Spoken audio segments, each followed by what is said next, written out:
I know you're in there, Bertie. I can hear you whistling. Who is that? Who's that? It's Jeeves. Oh. It's Cyril Funky Phipps. Barmy? Steady on, Jeeves. Come on in, quick. Come on, come on.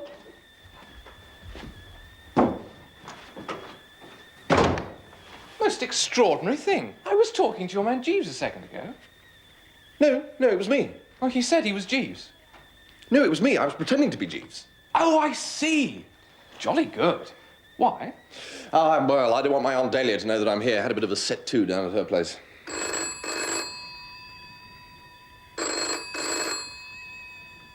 No, don't answer it.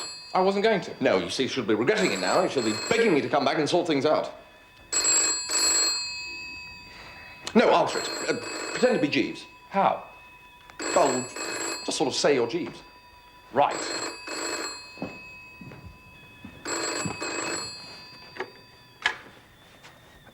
Mr. Wooster's residence? Where is Mr. Wooster? He's not at home, sir. I'm Jeeves. What do you mean, you think not? Oh. Who was it? Jeeves. Oh. Where was he? Just round the corner. Sent as an emissary, no doubt. Well, no, I'm sorry, but one can only do so much. What's an emissary? It's something that's sent. So what are you doing here, Barmy, anyway? Nothing really. Just came in for a smoke. Hope you don't mind. No, smoke away, Barmy. Smoke away.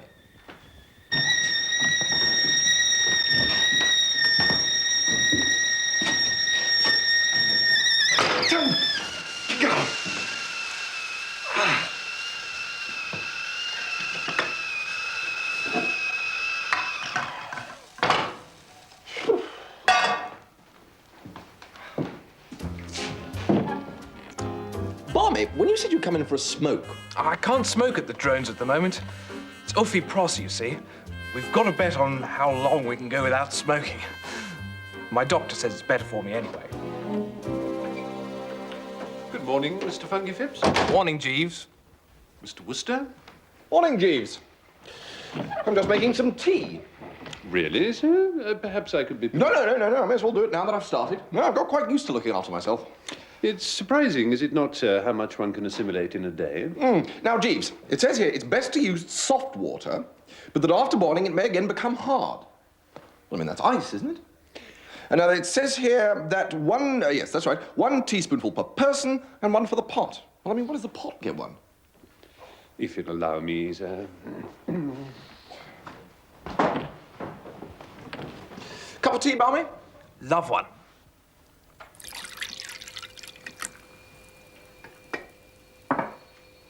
All right, Jeeves, get on with it. Sir? It is obvious to the meanest intelligence, Jeeves, that you have been dispatched here by my esteemed Aunt Dahlia to plead with me to come back to Brinkley. Same old emotional quagmire down there, I suppose. Yes.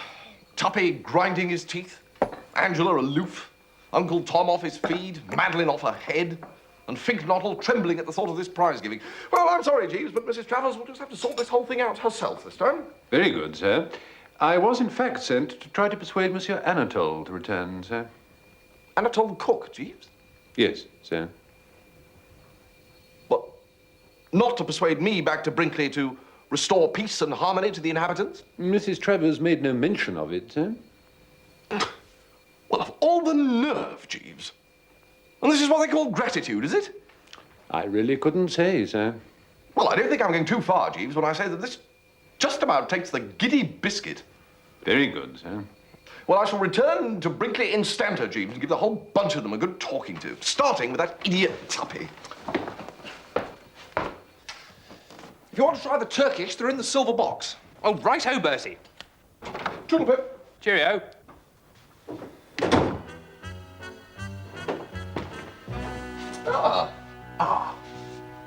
You're not going out, are you? I am, Wolfie. How can I help you?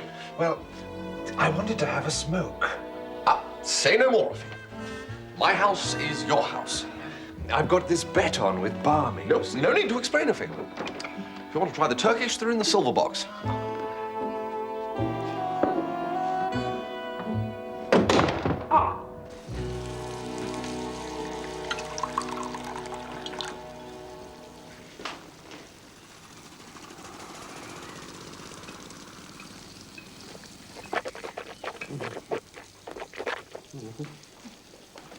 Am I not somebody, Mr. Jeeves? Undoubtedly, Monsieur Anatole. Then why they are making against me like bad peoples? Delicious velouté fleur de courgette. Monsieur Anatole himself taught me to make it when he first stayed at our little hotel. Ah, but Madame has got so good of me many times over. Oh. A little more, perhaps, for Mr. Jeeves? We have a duty to look after our ladies and gentlemen, Monsieur Anatole. Look after? Am I the nursey? Am I the Nancy for the kiddies? No, this is not kiddies. No, no, no, no, no. Kiddies is nice. Kiddies is not stopping with the eats. Kiddies is not saying to us, a chap, poof, we not like you no more. We not eat your combustibles. Since time immemorial, Monsieur Anatole, it has fallen to the Gallic races to bring civilization to the rude northerly provinces of their empire. It's true. Anatole is civilian. Anatole is nice. It hasn't always been easy. Sometimes it has seemed impossible. But up to the time she went to Cannes, Angela loved me, you'll admit that. Oh, indisputably. But when she came back, she was just looking for an excuse to get rid of me. No, no, no. What would you want to get rid of you for? Well, obviously, during those 2 months, she's transferred her affections to some foul blister she's met out there. No, no, no, no. Well, I'll tell you one thing, and you can take this as official. If ever I find this slimy snake in the grass, I propose to take him by his beastly neck, shake him till he froths, and then pull him inside out and make him swallow himself.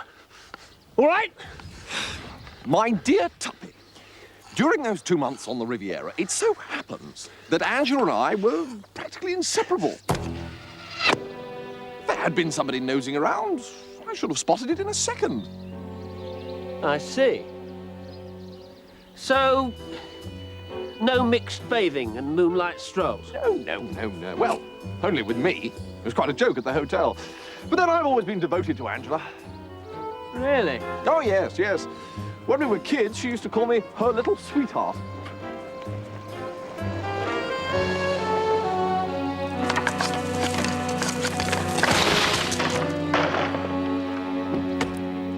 Ah, you're back. You're back. Welcome, welcome, Monsieur Anatole. We have no more stopping with the eating, I think, huh? I get my bagage. Jeeves, I can never thank you sufficiently, never. You've saved my husband's digestion. What I want, Dahlia? I didn't know that your master was back, Jeeves. Has he no mercy?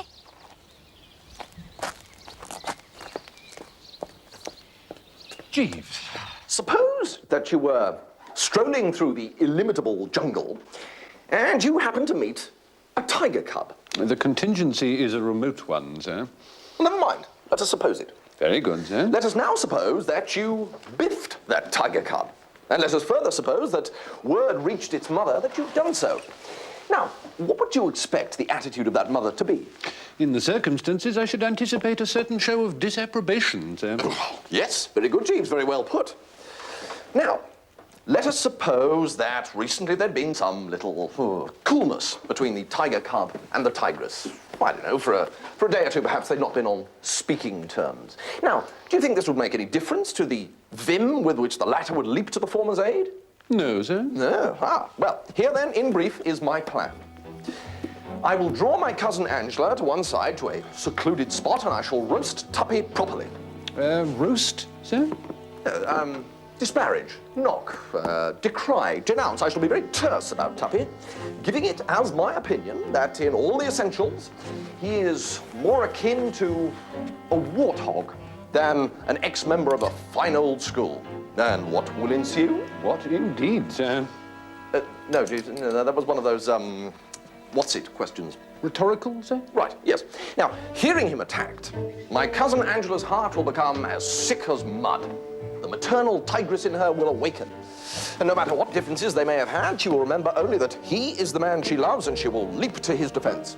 And from there to falling into his arms is but a step. So, how do you react to that, Jeeves? The idea is an ingenious one, sir. Well, we Woosters are ingenious, noted for it. And if one thing gives us the pip, it's the sight of two loving hearts being estranged. I can readily appreciate it, sir. Now, I'm not speaking without knowledge of the form book, you know, on this one. I've tested this theory. Indeed, sir. Oh, yes. And it works. I was standing on Eden Rock in Antibes last month, and a girl I know slightly pointed to this fellow diving into the water and asked me if I didn't think that his legs were about the silliest looking pair of props ever issued to a human being. Well, I agreed that indeed they were, and for perhaps a couple of minutes, I was extraordinarily witty and satirical about this bird's underpinnings. And guess what happened next? I am agog to learn, sir. A cyclone is what happened next, Jeeves, emanating from this girl. She started on my own legs, saying that they weren't much to write home about, and then she moved on to dissect my manners, morals, intellect, general physique, and method of eating asparagus. By the time she'd finished, the best that could be said about poor old Bertram was that, so far as was known, he hadn't actually burnt down an orphanage. The most illuminating stories, eh? No, Jeeves. You haven't had the payoff yet. Oh, I'm so sorry, sir. The structure of your tale deceived me for a moment into thinking that it was over. No. The point is that she was actually engaged to this fellow with the legs. They'd had some minor disagreement the night before, but there they were the following night, dining together, their differences made up, and the love light once more in their eyes. And I expect much the same results with my cousin Angela. I look forward to it with lively anticipation, sir.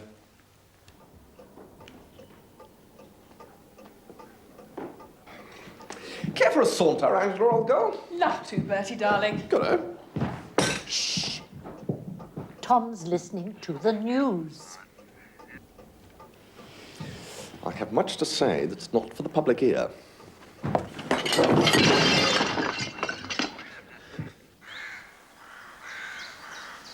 Bertie, darling, this grass is awfully wet. It'll ruin my shoes. Well, put your feet on my lap. All right. You can tickle my ankles. Right. Now, Angela, what about you and Tuppy? Is it true what I hear, that the wedding bells are not going to ring out? Yes, Definitely over, eh? definitely. Well, if you want my opinion, it's a bit of goose for you, old girl. It's a mystery to me how you stood this Glossop for so long. Is that an animal in the bush over there, Bertie? It sort of rustled. Yeah, it's probably a weasel or something. No, taken all in all, this Glossop ranks very low down among the wines and spirits. Frightful oik. I always thought you were such friends. What, friend? No, absolutely not, no. One was civil, of course, but in addition to looking like one of those things that come out of hollow trees, he's universally acknowledged to be a dumb brick of the first water. No soul, no conversation, nothing. Yes, you're quite right. Eh? It's so nice to talk to someone who takes a sensible view about this Glossop. Well, He's conceited and opinionated. He drinks too much, eats too much, and I don't much like the colour of his hair.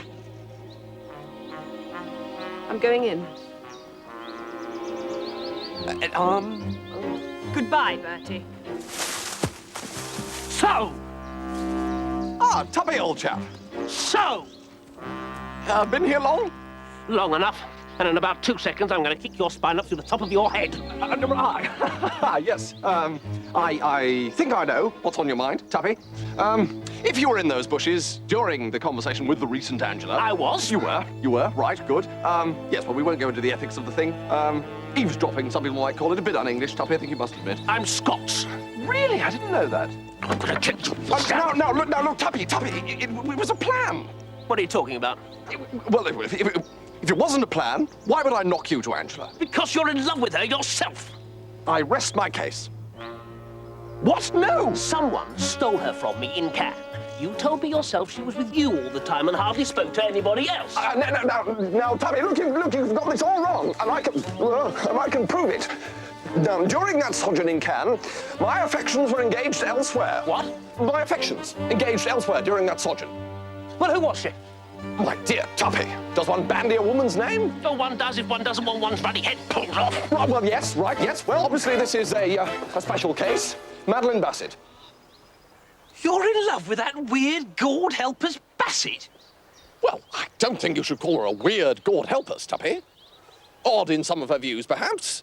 One does not quite see eye to eye with her in the matter of stars and bunny rabbits, but not a weird, God help us. And you stick to it that you're in love with her?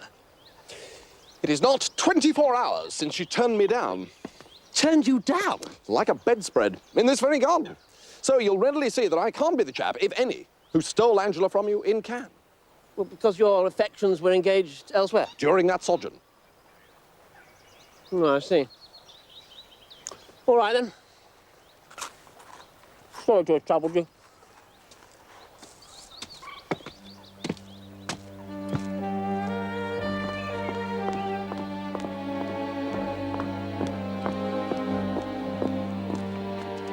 Wasn't just you. What about the things Angela said? Well, she obviously spotted you in those bushes and was just talking to score off you. She adores you, Tuppy. She worships the ground you tread on. Bertie, if you should see Mr. Glossop, perhaps you would give him these. It's nearly 6 o'clock and he hasn't eaten a morsel since tea. Oh, I know. I'll put them down here. They'll be easier for him to reach. It's like leaving food out for a little animal, isn't it?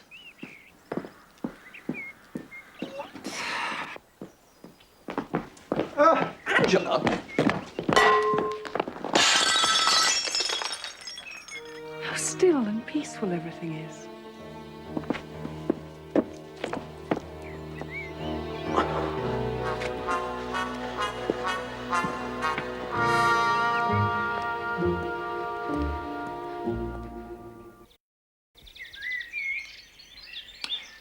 Jeeves, I have decided that Tuppy and Miss Angela will have to disentangle their own affairs. Today is the day for finally clearing up the whole Gussie-Miss Bassett imbroglio. Indeed, sir. Where we've been falling down in the past is in not keeping it to the forefront of our minds that in Gussie Fink-Nottle what we are dealing with is a poop. A sensitive plant might perhaps be a kinder description, sir. A poop, Jeeves. And what's more, a poop who drinks nothing stronger than orange juice. I was not aware of that, sir. Oh, yes, Jeeves, I've had it from his own lips.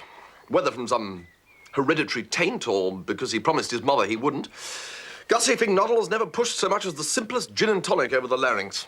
And he expects, this poop expects, Jeeves, under these conditions, to propose marriage to the girl he loves. Well, I mean, one hardly knows whether to smile or weep. What? You consider total abstinence to be a handicap in a gentleman wishing to make a proposal of marriage, sir? Oh, dash it, Jeeves, use your intelligence. Were it not for the juice of the grape and the grain, weddings would be a thing of the past. Proposals but a dim memory. Without it, Jeeves, we babble.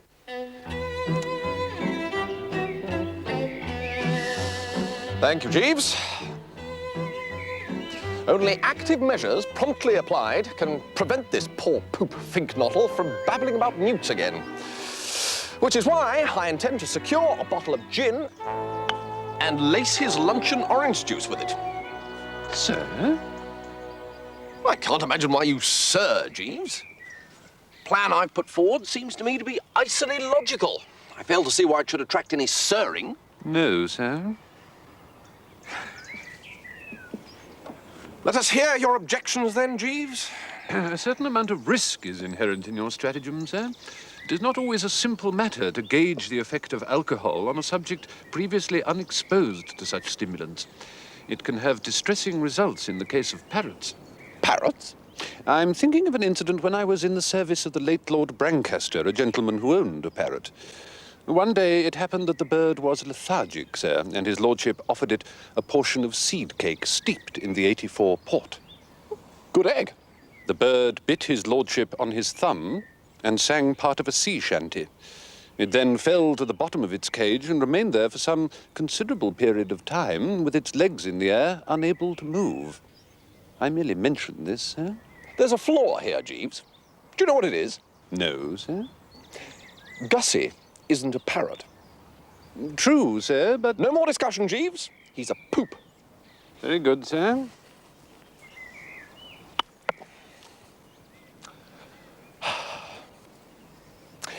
You noticed I said I was going to put this project through today, Jeeves? Why do you think I said today? Because you feel that if it were done when 'tis done, then 'twere well it were done quickly, sir? Partly, Jeeves, yes, partly. But the chief reason is that today is the day of the prize giving at Market Snodsbury Grammar School.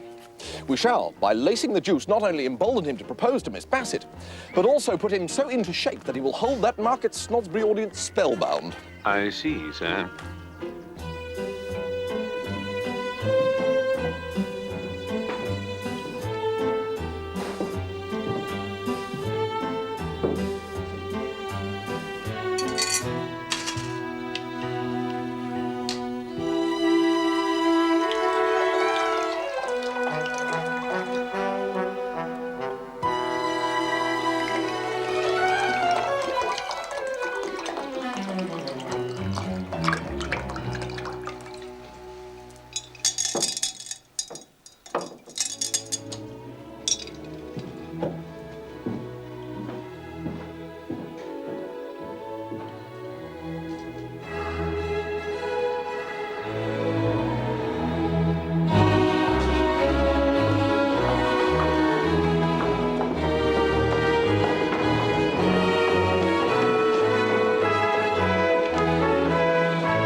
Seems to be happy enough, doesn't he?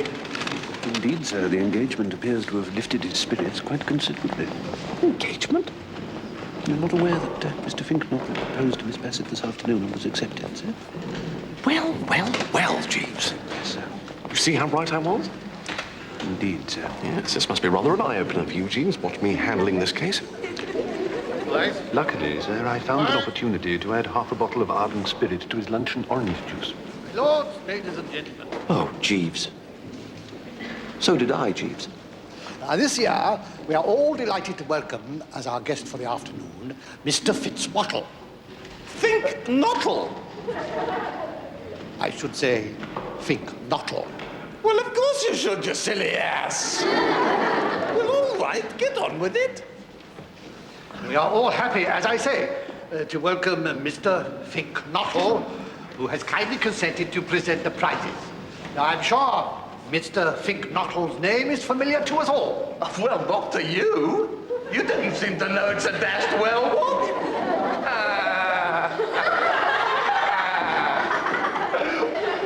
I go. Push on. Speech. Speech? Boys! No, I mean, ladies and gentlemen and boys. It's a beautiful world, boys and girls, ladies and gentlemen, lords and things. I mean, the sky is blue, the birds are singing, there's optimism everywhere. And why not, girls and ladies? I should like you all to be upstanding and give 3 cheers for this beautiful world. Up you get. Hip, hip, hooray! Hip, hip. Hip, hip! Hooray! All right, sit down, sit down. Now, anybody who says this isn't a beautiful world doesn't know what they're talking about. You see, if there's one thing in the world I can't stand, it's a pessimist. See, a pessimist is a man who... Why, hello, Bertie. I didn't know you were here. Now, there's an instance of what I mean. Ladies and... what's it? Take a good look at that object sitting there at the back. Morning coat, trousers is worn, moldy rose in buttonhole, you can't miss him. I despise that man, women and children. And shall I tell you why? Eh? Because he's a... I think, Mr. Fink-Nottle, as time is getting on, I think perhaps we ought to commence the prizes. Oh, it's you. That's the prizes. Yes, righto. Might as well be shoving along with it. What's this one? Spelling and dictation, P.K. Purvis. Spelling and dictation, P.K. Purvis. Forward, P.K. Purvis.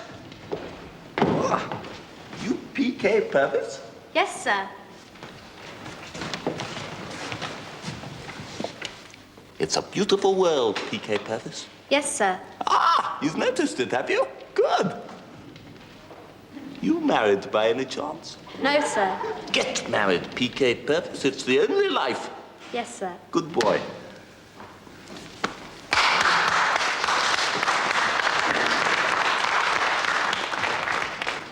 Right, Headmaster, what's the next one? G.G. Simmons, scripture knowledge. G.G. Simmons, scripture knowledge. So, you've won the Scripture Knowledge Prize, have you, G.G. Simmons? So, yes, sir. Yes. You look just the sort of little tick who would. And yet, how are we to know that you came by it in an open and above-board manner? I can assure you, Mr. Fink-Nottle, every care was taken to ensure a correct marking. Well, if you say so. All right, G.G. Simmons, take your prize. Sir, thank you, sir. But let me tell you, there's nothing to stick on side about in winning a prize for scripture knowledge. Bertie Wooster won a scripture knowledge prize, but of course Bertie frankly cheated. He succeeded in scrounging that scripture knowledge prize over the heads of better men by means of some of the rawest and most brazen swindling methods, even at a school where such things were the norm.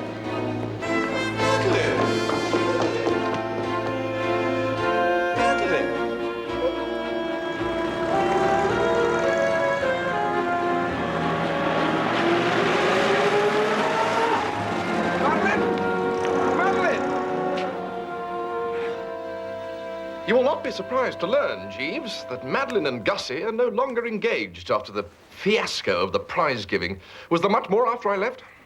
No, sir. Mr. Fink-Nottle's inflamed cerebral condition brought about an early closure. He returned to the theme of Master G.G. Simmons and his Scripture Knowledge Prize, hinting at systematic cheating on an impressive scale. He even went so far as to suggest that Master Simmons is well known to the police. Oh, golly. Yes, sir. Not our finest hour, Jeeves. No, sir. Door, Jeeves? Yes, sir. That may be Mr. Fink-Nottle now. Oh, it's not you. Hello, Tuppy. Mr. Glossop. If you'll excuse me, sir. You remember what I swore I'd do to the chap who stole Angela from me? Well, as nearly as I can recall, you were going to pull him inside out. And make him swallow himself, correct. Well, the programme holds good for the newt bloke. The newt bloke? Gussie? The serpent Fink-Nottle. But Gussie loves Madeline Bassett. You can't all love this blasted Bassett. It astonishes me how anybody could love her. No, Fink-Nottle loves Angela and she loves him. Oh, that is absurd. Absurd, is it? Well, then perhaps you'll kindly explain to me how she happens to be engaged to him. Engaged? Tuppy, you could knock me down with an F. There must be some mistake. There is. The snake Fink-Nottle's just made it.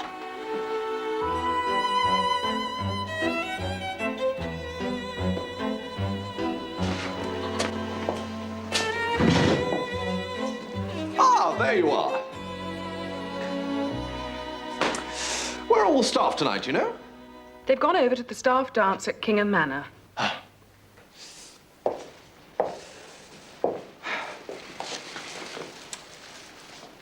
So, it appears that you've gone and got engaged to the Gussie. Quite right. We're in love. Oh, come now, Angela. Gussie's a splendid chap in many ways. If you've got a sick newt on your hands, well, Gussie's just the fellow to tell you what to do until the doctor comes. But honestly, old thing, you could fling bricks by the half hour in England's most densely populated districts without hitting one girl willing to become Mrs. Fink-Nottle without a general anaesthetic. Well, I thought it would be fun. Well, I'm surprised at you, young Angela. No wonder they say, oh, woman, woman. Who do? Well, chaps mostly. You know you're potty about Tuppy. For goodness sake, Bertie, go away and boil your head. Well, now, Angela, if you'll permit me to observe. No. Very well, then. I shall say no more.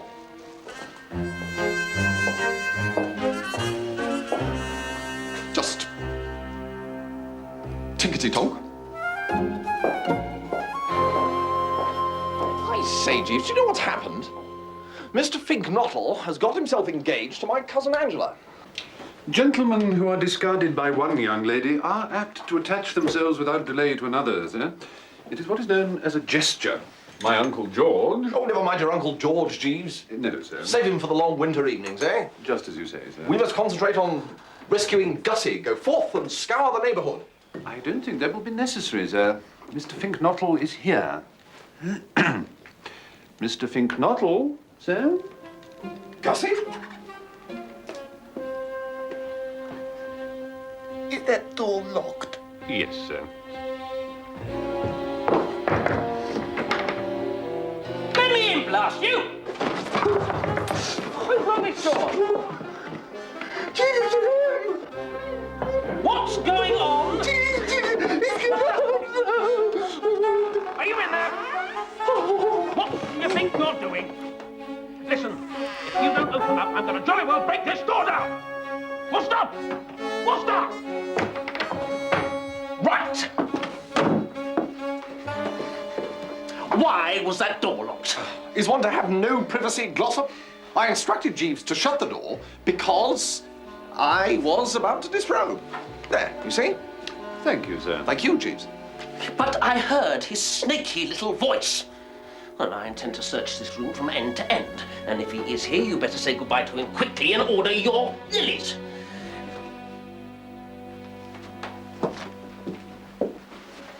What's in this cupboard?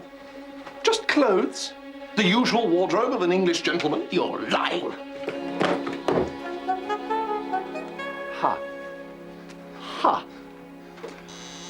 Ha.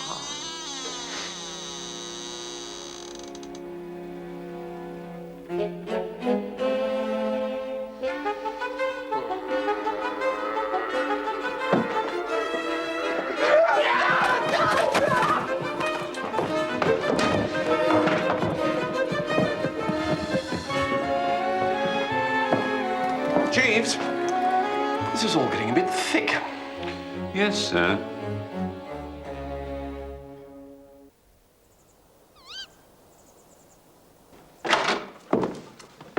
Ah, hello, Aunt Dahlia.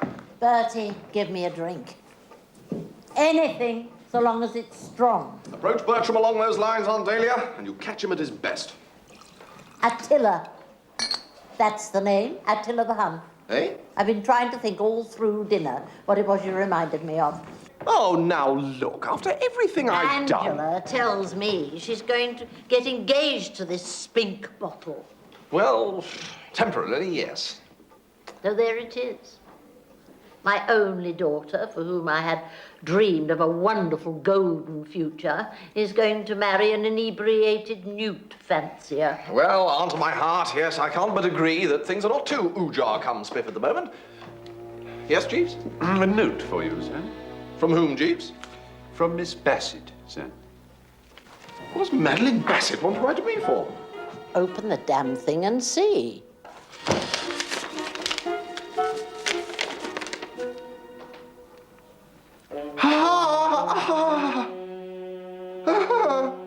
Will you stop that? You don't understand. Madeline Bassett says she's going to marry me. Well, I hope it keeps fine for both of you.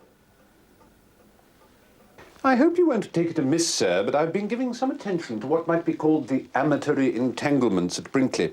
It seems to me that drastic measures may be called for. Oh, drastic away, Jeeves. The prospect of being united for life with a woman who talks about little baby bunnies fills me with an unnamed dread.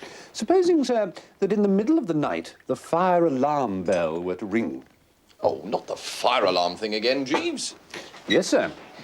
As I see it, sir, the occupants of the house would suppose that a conflagration had broken out. Oh, possibly, Jeeves, possibly.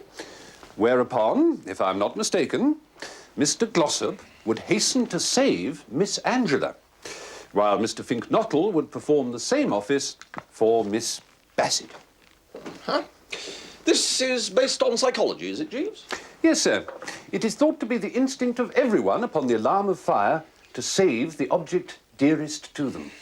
Seems to me there's a grave danger of seeing Tuppy come out carrying a steak and kidney pie. But resume, Jeeves, resume. Well, sir, the relations between the two couples could scarcely continue distant after such an occurrence.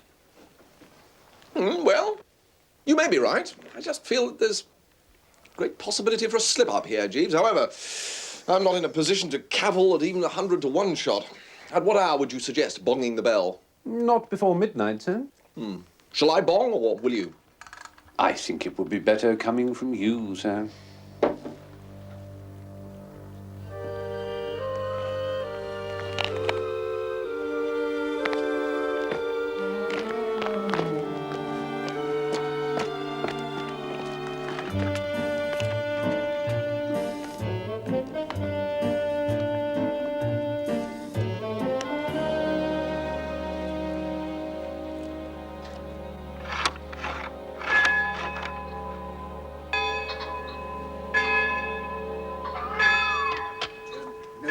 I'm not bothered. It's silly. It's the fire.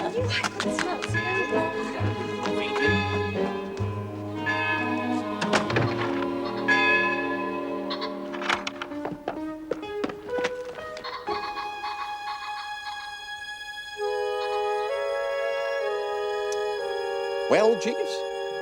Sir? There's no good saying sir. Look around you. See for yourself. Your scheme has proved a bust. Certainly it would appear that matters have not arranged themselves quite as we had anticipated, sir. We, Jeeves? As I had anticipated, sir. I'm not blaming you, Jeeves, but after this, well, forgive me if I hurt your feelings, Jeeves. Certainly, sir. If you would pardon me for interrupting you, I fancy Mrs. Travers is endeavouring to attract your attention. Just step this way a moment, Attila, dear, if you don't mind. What-ho, Auntie? Well, Bertie, dear, here we all are. Well, quite. It was you, dear child, who rang the fire bell, was it not? I did sort of ring it, yes. Any particular reason? I mean, did you want something, or was it just a whim? I thought there was a fire. What gave you that impression, darling? Tell Auntie Dahlia. I thought I saw flames. The front door's shut. Somebody must have shut it behind them and it's locked. Then try another door.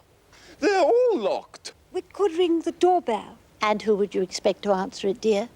The servants have all gone to the dance at Kingham, and Mr. Seppings no doubt took the key of the back door with him.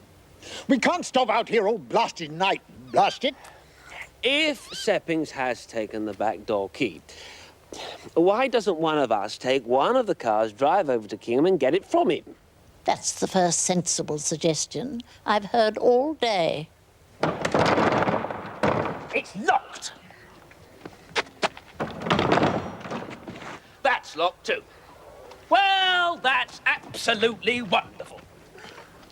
They're all locked. Did you cough, Jeeves? Yes, madam. Is it influenza, or have you got an idea? Well, forgive me, madam, but it did occur to me that perhaps one of the gentlemen might be disposed to bicycle to Kingham Manor and procure the back door key from Mr. Seppings. Jeeves, you are wonderful. Thank you, madam. Attila! Well, I haven't ridden for years. Well, you'll soon get the knack, once you've taken a toss or two. But it's miles to Kingham. 9 miles. And 9 miles back? And 9 miles back. But it's dark. What if I barge into something? I'll come a frightful cropper. Good. Very well, Aunt. So be it.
actually.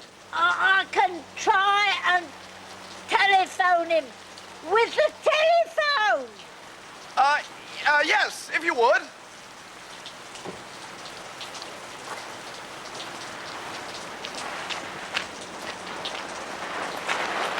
Why, Mr. Wooster, sir. Seppings, I need the key of the back door. Oh, well, Nessie's I left it with Mr. Jeeves. Jeeves? He said he wanted to walk in the garden before retiring for the night. He was going to leave it on the kitchen windowsill for me. Mr. Wooster?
Oh, look.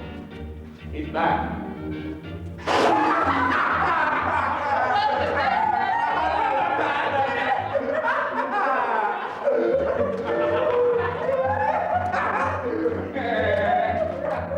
What on earth is going on, Jeeves?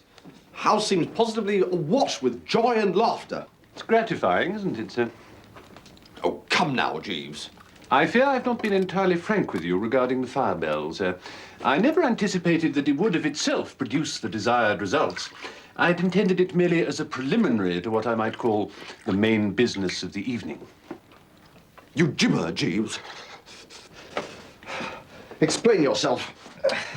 It occurred to me that were you, sir, to be established as the person responsible for the ladies and gentlemen being forced to spend the night in the garden, everybody would take so strong a dislike to you that in this common antipathy they would sooner or later come together.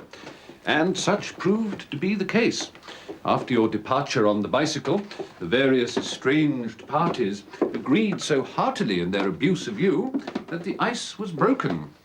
And when I informed the ladies and gentlemen that I had found the key, and it was borne in on them that you were having that long ride for nothing, there was a notable lessening of tension. Oh, there was there? Of course, the rain was a bonus. Of course. As soon as the storm began, their animosity vanished completely. Mr. Glossop and Miss Angela are once more betrothed, sir. Oh? And what about Miss Bassett? Do I still have to marry her? Oh, no, sir. Miss Bassett is once more safely affianced to Mr. Fink-Nottle. Phew. Well, praise be, Jeeves. Indeed, sir. Although, if you'll forgive me for saying so, your methods are a little on the rough side. Well, sir, one cannot make an omelette without breaking eggs. I say, an omelette, do you think you could get me one? Certainly, sir. Perhaps with a little half-bot or something? Undoubtedly, sir. Righto, Jeeves.